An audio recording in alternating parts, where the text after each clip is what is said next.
Bringing you the top stories from Bonners Ferry to St. Mary's and everywhere in between, this is the North Idaho Prepcast with Ryan Scaggs. That's right. Welcome in. It's another edition of the North Idaho Prepcast on IdahoSports.com. Brandon Bainey with Ryan Scaggs up north. Ryan, what's going on? I got to admire the free swag when you get free swag, but yeah. Yeah, we are. Yeah. So we're twins. We're twinnies. For somebody or for the people that are watching the video version of this podcast on the IdahoSports.com YouTube channel or Facebook page, you'll see that Ryan and I are wearing identical Lapway Wildcats hoodies. That's and right. I think probably we got them from the same person. Very likely, yeah. So Logan Green and I were broadcasting the 1A D1 boys state tournament last week, just like we did for the girls. So I've gotten to see plenty of good Lapway basketball, girls and boys, over the last 3 weeks. And we get done with the very first game. Lapway dominates Lighthouse Christian, and we're doing the second game. And Case Wynot's dad came up and gave Logan and I both a Lapway hoodie, which was really awesome and unexpected. I wasn't expecting that, but that was so cool and super nice. Yeah, Jeremiah's a great guy, and he actually messaged me this morning on Instagram because I was telling him that we're releasing some all North Idaho teams this week, and so I was like, keep a listen. But he's a great guy, and he knows a lot about basketball too, just around the area. And then he's also been kind of linking me in on the recruiting trail with Case and stuff too. So it's been kind of cool to get to know some of the parents. Yeah. Tyler Pettit's another great guy up here in Sandpoint. He's another great dad to talk to too about high school athletics. So there's some good parents around. Well, and that's why I think this Prepcast is really taking off, because you take the time to cultivate those relationships and talk to people in the communities up north. And not everybody does that. So we really appreciate the time and effort you put in on your end, Ryan, as well. Thanks. So, yeah, no, it's a ton of fun. It's like a labor of love, so I enjoy it. Definitely. So I mean, we're both wearing our Lapway sweatshirts. If you're listening audio version only at IdahoSports.com or wherever you download your podcast, it's just a gray hoodie with the Lapway Wildcats logo and lettering on there. That was the story. I mean, if we're talking about like big picture, boys state basketball got over last week, and there was kind of three big stories. One was Lapway dominating the field again, and a smaller story would be three of the four semifinal teams all from the north. Logos, Gami, I got there as well. And then the second story would be St. Mary's getting back to the 2A championship game, but falling just short to Melba. And the third story probably would be Lake City, the number one overall seed at the 5A tournament, getting upset by number 8 Centennial, who got all the way to the championship. Yeah, they pulled a UMBC. They did. UMBC beat Virginia. Boy, that was like 5 years ago now. Yeah. Virginia was Virginia returns and wins the championship. So maybe that's the kiss of life for Lake City, is that they win a state title next year. Well, they'll have plenty of good cupboard's players, full. man. Let's put it that way. Right, for sure. So yeah, so Lake City, it was tough, and they got, they fought back and got to the consolation final where they lost to Madison. I think they just ran out of steam. St. Mary's, kind of the same deal. They beat Westside in the semifinals 59-50, and then they turned around and lost in the championship at the same exact score, 59-50. How weird is that? Yeah, it's a rare one you don't see very often.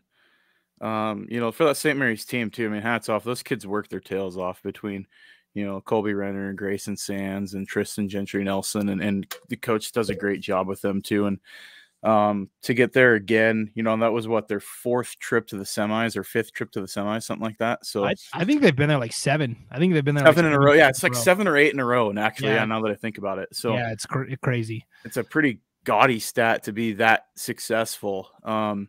You're doing something right with your program when you can be there. Find yourself, close, at least knocking on the door. And yeah, it was just disappointing. Melba, hats off to them. They played a great game, and they've got some dudes too. And they were just all over the floor. And they found a way to limit touches down low, and that's where St. Mary's did a lot of damage this year. So, a great season for the Lumberjacks. And I think that, they got a pretty spirited win in that semifinal game against Westside. And I think that that almost had the championship feel to it in that game. But yeah, it was just a great ball game and a great season for the Lumberjacks, even though they finished second. Yeah, that 2A field was a gauntlet this year, just like it was last year when St. Mary's won the title. Yeah. And of course, the only team that played to within single digits of Lapwai this year was St. Mary's in that season opener. Let's not forget. But Lapwai, oh man, they roll to the 1A D1 title. They will enter next year on a 36-game winning streak, the best in Idaho. They got a ways to go to reach that 81 in a row that those Lapwai teams in the late 80s set. But, I talked to parents and players, and they said, "Oh, we're ready to run it back next year. We're ready for the three-peat." So I mean, they've got some dudes coming up like through the 7th and 8th grade ranks too that can flat play too. So I don't think that program's going anywhere. I mean, Case why not? Gosh, he's only a sophomore. He'll be a junior next year. I mean, you still have Terrell Ellenwood Jones coming back. You've got Elias year out. And I loved the article you wrote about Titus saying like, "Oh, I'm the first one. There's 7 more behind me." So. Yes, I did an interview with Titus here out after the game. It's on the IdahoSports.com Facebook page, and yeah, he's like, "Yeah, that year out name's still coming." And I was like, "Well, what does that mean?" And he goes, "Well, I've got 7 siblings, and I'm the oldest." So I was like, "Oh my gosh, that's the factory." So, bad news for Elias. And Elias is a good little athlete too, and so I mean, he's a youngster, so that's they're gonna be all right. Lapwai will be okay. Yeah, Elias could start for just about any team in the White Pine League up north. So absolutely. Yeah. So yeah, Lapwai dominates. Those are the big headlines from Boise State. So we're going to transition now into the North Idaho Prepcast Winter Sports Awards. Should have wore a tuxedo T-shirt for this one. Yeah, right. We need to call it. What are we calling this? The Scaggsies? The Scaggsies? I don't know. We'll have to come up for something next year and actually give out like fake trophies. Certificate or something. But this is I'll give out the best hosting site award too. I'll have to do that for somebody next year.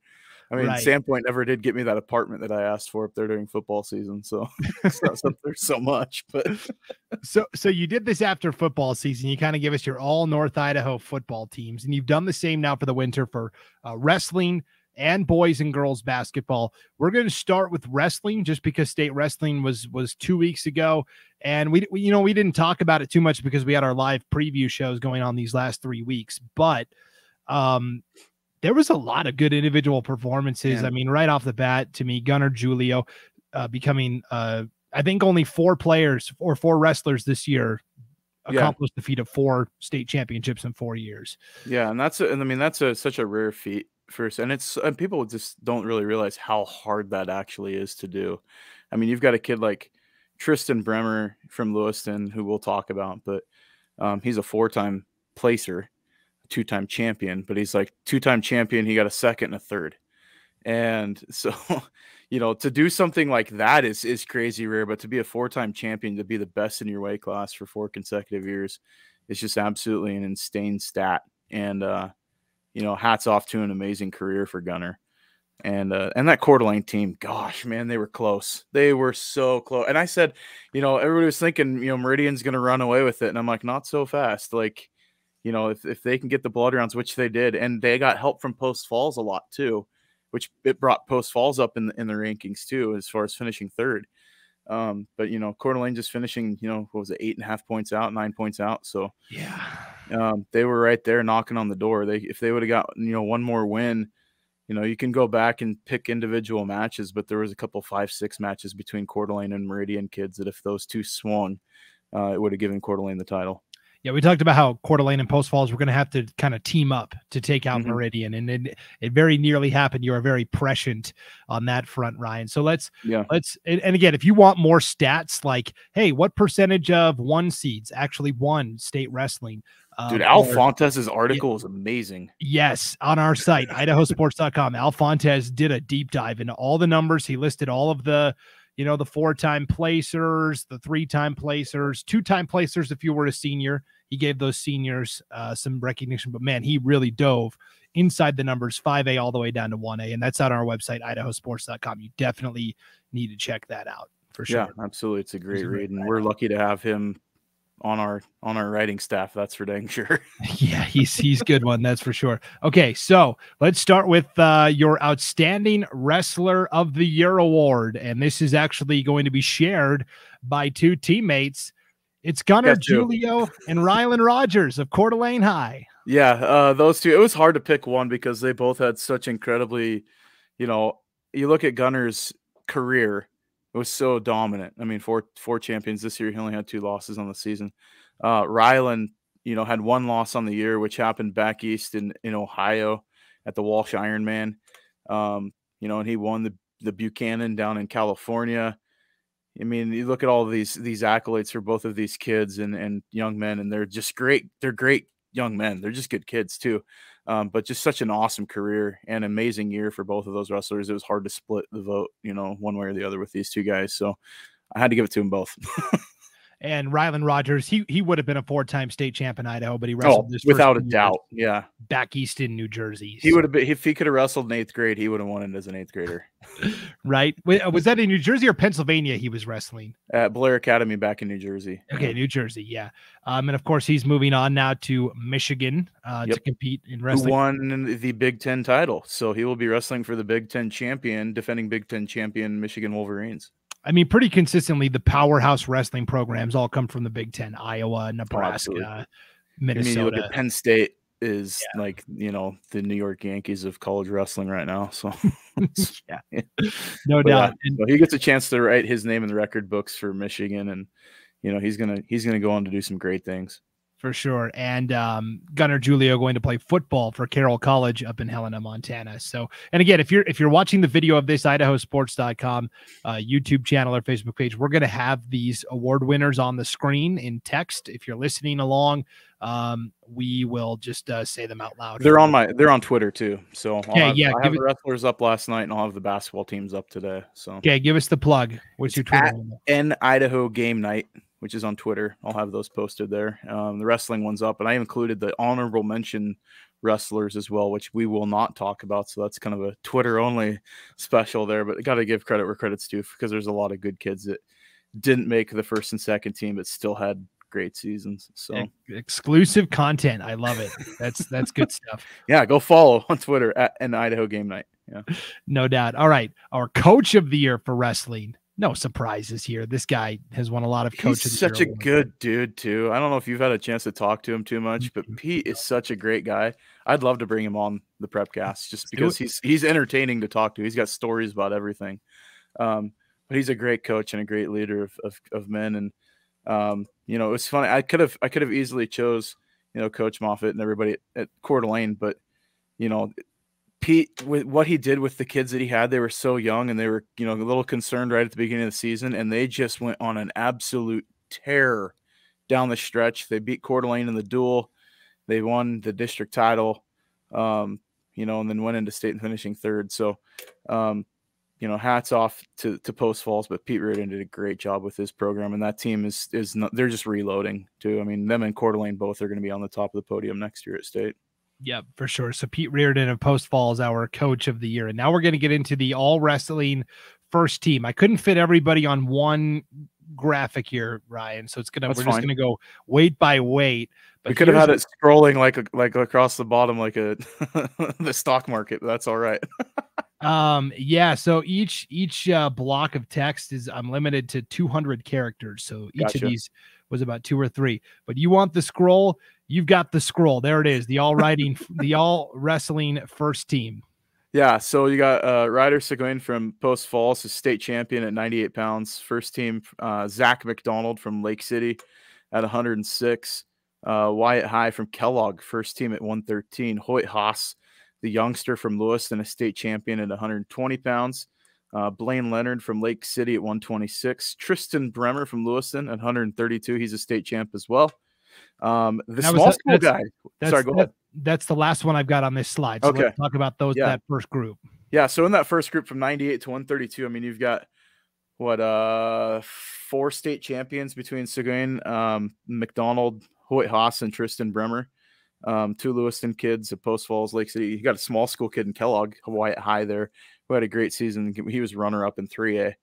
A great group of guys that, you know, obviously I think Tristan's moving on, but there's some youngsters in that group that, you know, can add to their trophy case. I think Richter from Post Falls, he's got a possibility. He could be a 4-timer.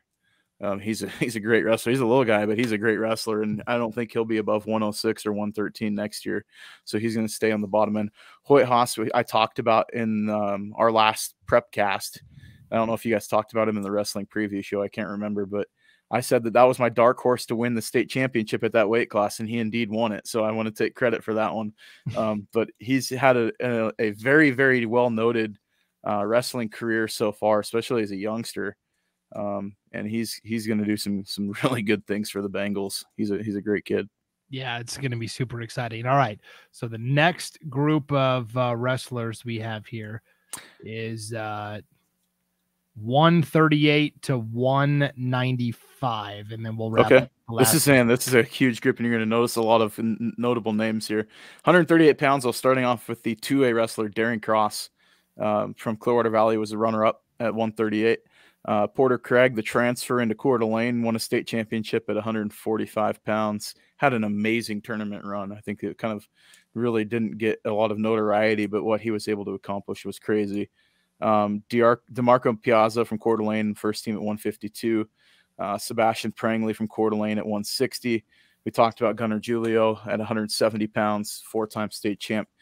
Bonners Ferry, Eli Richards, a state champion at 182 pounds for the Badgers. So that was a great championship victory for them. And then Rylan Rogers, who we talked about, the Michigan Wolverine at 195 pounds.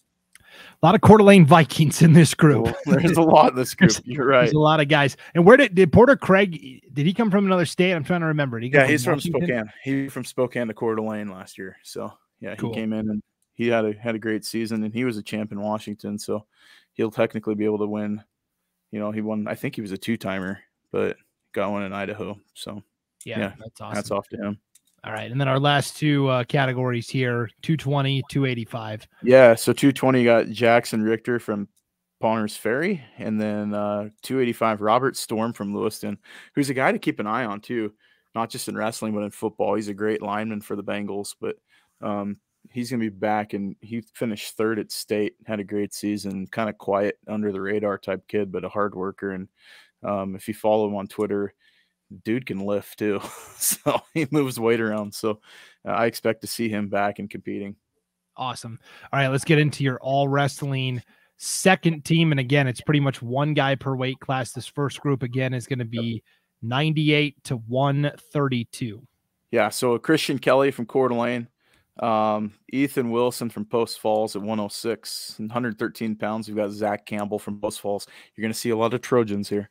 120 pounds. You got Stryker Houston from Timberlake, who was a state runner up at 120 in the 3As. And then Trey Smith from Post Falls at 126 pounds. And Dax Larson, who lost to Tristan Bremer in the state final from Coeur d'Alene, as our second teamer at 132 pounds. If I'm a coach, I'll take any one of these kids on my team, and they're a hammer all day long. So I'm not getting any of these guys. It's no slight. It's just the dudes in front of them when there's a lot of state champs that were listed on the first team. Yeah, no doubt. There's a lot of typos here as I was typing this up kind of fast. So I'm going to get rid of that. And we're going to go to the next. We're going to go to the next group. Like I said, it is on Twitter. So if you want to go look at the whole list, it's on Twitter at an Idaho Game Night. I've got the list I posted yesterday.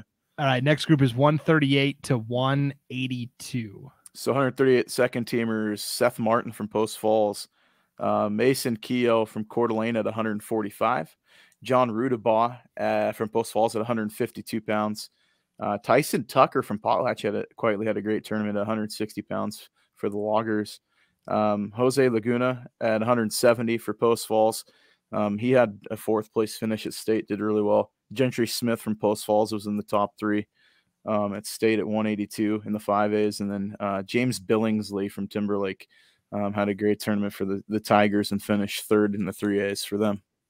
Yeah, Tyson Tucker from Potlatch. We talked about Potlatch, one of those teams that if they just had more numbers, they would be big factor. But they do really well for the 118. If they can, you could find them with like the Clearwater Valley. They'd be the dominant 2A team. Yeah, no doubt. Distance there. Right. So you mentioned James Billingsley from Timberlake at 195, and then 220 and 285. Who do we have? Yeah, 220. You've got Trevor Miller from Post Falls. We had a great tournament for the Trojans, and Jackson Washington, who lost to Robert Storm in that 3-4 match for the Vikings, is my second teamer, and had a great season. He's going to go play football at Carroll College next year. So. Yep. We did all these live preview shows where we previewed the state competitions for, girls basketball, boys basketball, wrestling. And I love it when the players show up. Yeah, I was watching that. Jackson he was like Washington. Yeah, from Coeur d'Alene. He was. What do you think I'm going to do? Yeah. And then we had a bunch of those St. Mary's boys basketball players hop in on our preview show for boys basketball as well. It was a lot of fun. Yeah, Tristan Gentry, he direct messaged me. He's like, "Hey, when can I be on the Prepcast?" And I'm like, "Anytime, man. Open door. Let's get you on." Yeah, no doubt. He's going to be a lot of fun to talk to for sure. Okay, let's move on to our girls basketball Scaggsies here, and we'll start with my all North Idaho, whatever you want to call them. Now you've split this up into District 1 and District 2. So let's just go through District 1 first, and then we'll go through the District 2 awards second. But let's start with your District 1 Player of the Year, Skylar Burke from Coeur d'Alene. How can you not pick her, man? She had such an awesome career for the Vikings, a great player, and just all-around great player. I mean, she's an insane defender, too, especially on-ball defense. She's awesome. And she can even get down in the block and rebound too. And she had a great season and a great career for the Vikings. And she is my Player of the Year for District 1. And your District 1 Coach of the Year, it was actually won by two different award winners, James Anderson of Lake City, and then all the way down at 1A, Nicole Farkas from Wallace. I got to give credit where credit's due. The Miners make it to state, and they had a great record going in, and they won that play-in game. And I said, they're under the radar all year. And I got to give credit where it's due. The James Anderson did a great job with the T-Wolves, but Nicole Farkas did an amazing job with that Miners team. And I mean, it helps when you have a player like Jaden House on your team, but she did a great job with those gals, and hats off to them.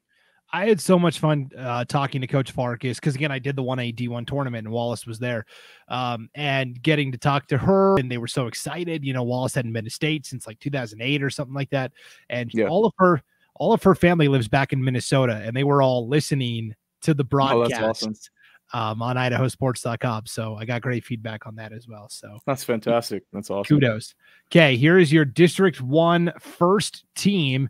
And I have to ask, like wrestling, you did it great. You had one kid for each weight class. You do know there's only 5 players on the floor at any time for basketball, right? I know, but you got to have like the first 2 off the bench too. So okay, well here's I had a list of 21. I came up with like 21 for each district, and then I had to like divide it into 3 teams of 7. So like mathematically, I know.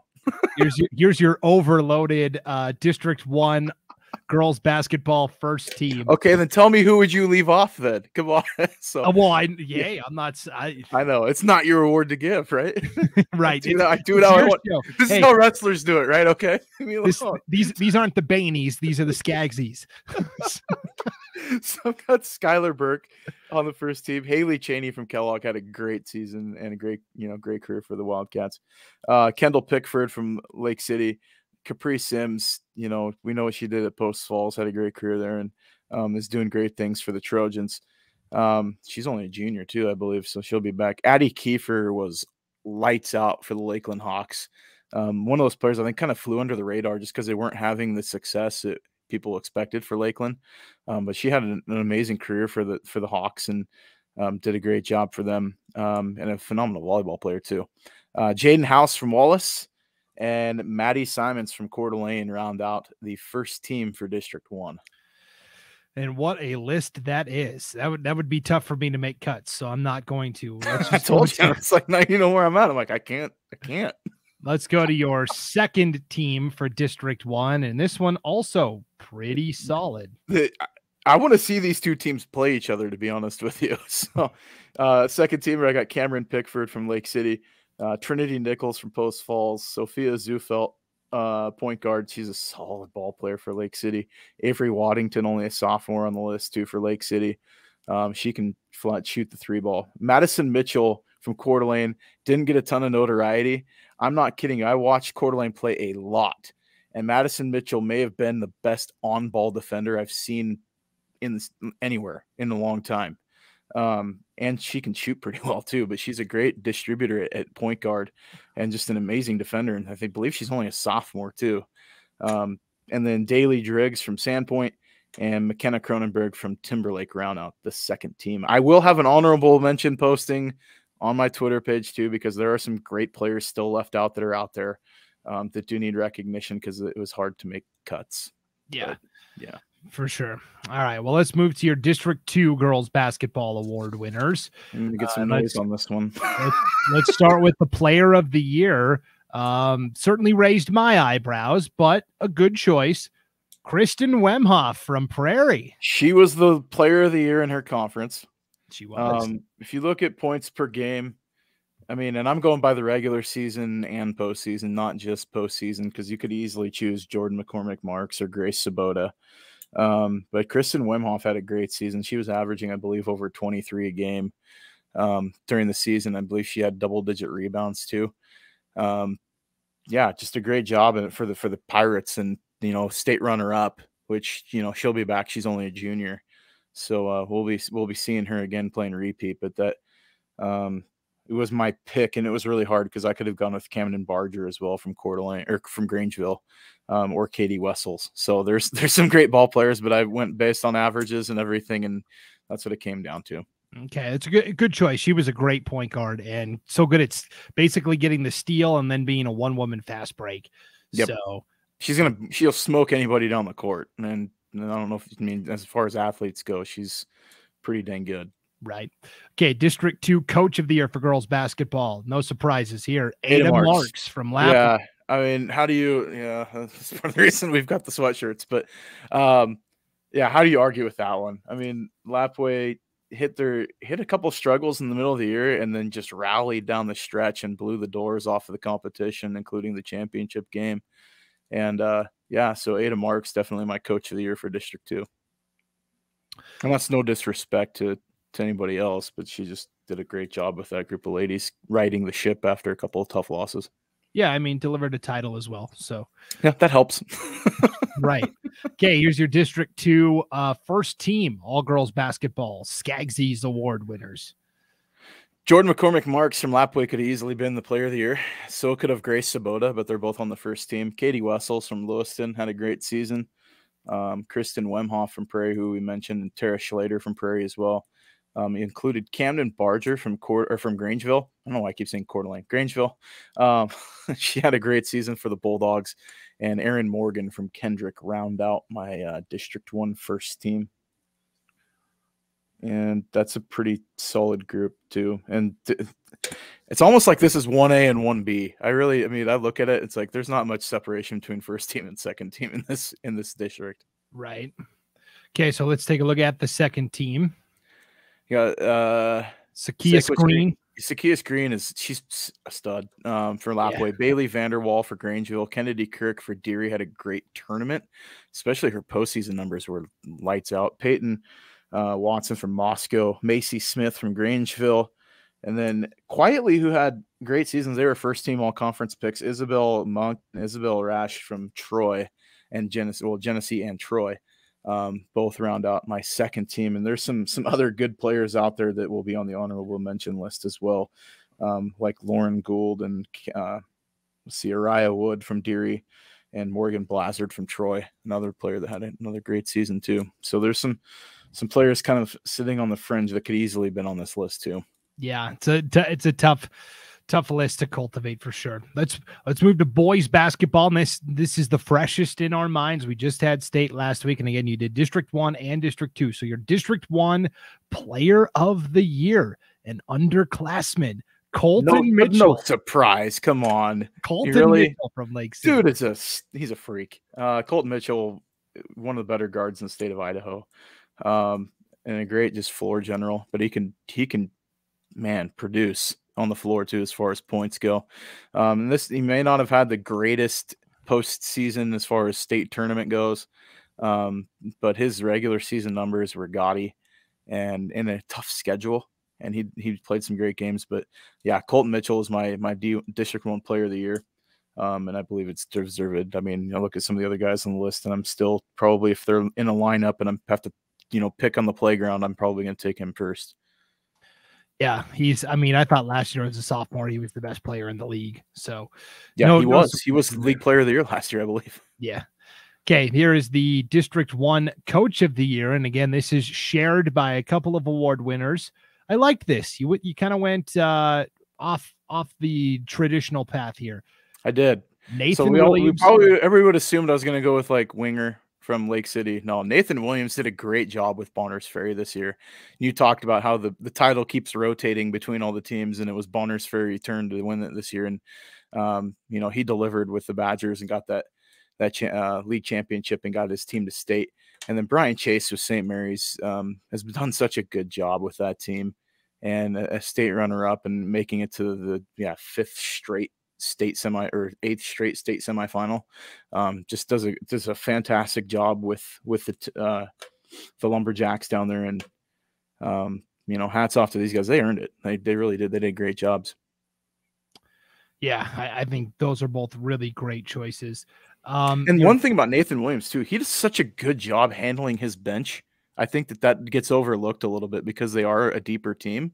They play 8-9 guys a game, and he does a great job with his rotation on that throughout the game. And so that takes some wherewithal as a coach and within your staff to kind of keep that rotation going and know when your hot hand is on the floor. Definitely. All right, so let's take a look at your District 1 first team. And again, a lot of good players here. Let me edit it so it scrolls across the bottom. All fancy like. All right, District 1 first team boys basketball. No surprise here. Colton Mitchell, Lake City. Blake Buchanan from Lake City. Cameron Cope from Coeur d'Alene. Tristan Gentry Nelson from St. Mary's. Vander Brown, the scoring bucket machine from Lakeside. And the sneaker that's kind of in there, Trenton Krieger from Priest River, got appendix taken out in the middle of the season, or halfway towards the end of the season, and you saw them drop off the map. That's how much he meant to that team. And he was averaging over 20 points a game when he got sick or when he had his operation. And that team was never the same. They were ranked at one point too, after that happened. So. Or before that happened, I should say. And then rounding out that list is Zach Johnson from Lake City, who actually played a pretty dang good state tournament for the Timberwolves. Yeah, he was awesome. And he's kind of forgotten about. He's kind of the third, because there's Buchanan and Mitchell, he's a sneaky awesome. Good defender too. Yeah. And I mean, you can put him against a lot of guys, a lot of teams' number one guys, and he does a pretty good job against them. Yeah, no doubt. All right, District 1 second team. It looks like this. Starts with Jack Scortino from Post Falls. Yeah, who will be playing in the All-State game that you guys have coming up? What is it, this weekend? Yeah, this weekend. Yeah. I'm coming up to Coeur d'Alene, Ryan. I'm coming up. We have to hang out. Maybe I have to say hi. Jack Scortino from Post Falls. Grayson Sands from St. Mary's had an amazing job and career for them. And Asher Williams from Bonners Ferry, just a sneaky good player for them. I believe he's a youngster too. I think he'll be back if I'm not mistaken. Nathan Hawking, I've got in there from Lake City, another player that transferred in from Ferris High School in Spokane. He was averaging double figures for the T-Wolves and had a great tournament too. In that last game against Madison, I think he went off for like 20 points in the loss. Then you've got Coleman Ross from St. Mary's, Stephen Burgess, the point guard for Coeur d'Alene, and Bryce Henry from Lakeland. Stephen Burgess is one of those players I look at he's sneaky good too. And he's just everywhere. He's the Energizer Bunny on the floor. If you ever watch him play and get a chance to see the Vikings, he is absolutely everywhere. And, if I was Coach Amos, I'd be trying my darndest to get him on the field somehow in football, just to maybe have him play free safety and go sideline to sideline, roam the backcourt of the football field, just because he could probably, defend pretty much anybody. He's pretty quick. So yeah, that's my second team for District 1. All right, let's take a look at your District 2 award winners for boys basketball. District 2 Player of the Year. Yeah, I would have a hard time choosing between these two, so it's better to just say. There were 4 guys that could have legit had this award, like legit. Yeah. And I had to give it to this because he's the glue guy. you know, and it was a co-player of the year. I went Titus Year Out and Case Why Not for Lapway. Titus is the glue guy. I look at him and he's, you know, the drummer that leads the band. And as he goes, the team, I mean, if he has a slow night though, it's Case Why Not's turn. Step up, let's score 30, buddy, get after it. And, you know, 2-time tournament MVP, Case Why Not.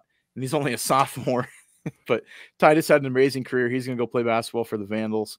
And, you know, I'm, you know, lucky to have met him a few times and talked to him. And he's just a great kid. He's very humble and easy to talk to, but he's going to be fun to watch. I think he's going to bring a different blood to Idaho as far as he works so dang hard.